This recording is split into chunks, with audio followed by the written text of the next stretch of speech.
രാജ്യ തലസ്ഥാനത്ത് സമരം നടത്തുന്ന ആളുകളെ ഇന്നലെ ഒരു പ്രകോപനവും കൂടാതെ ഡൽഹി പോലീസ് അതിക്രൂരമായി മർദ്ദിച്ചപ്പോ ആ സമരത്തിന് ഐക്യദാർഢ്യമായി ഇന്ത്യയുടെ പ്രതിപക്ഷ നേതാവ് കടന്നു ചെന്നപ്പോ ഡൽഹിയിലെ പോലീസ് അതിക്രൂരമായ രീതിയിലാണ് രാഹുൽ ഗാന്ധിയോട് പെരുമാറിയത്.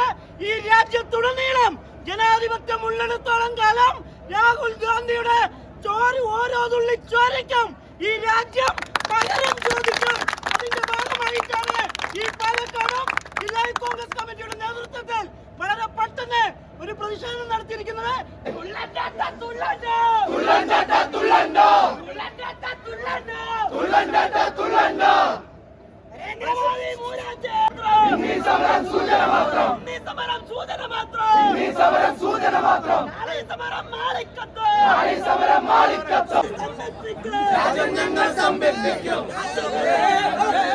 ഹലോ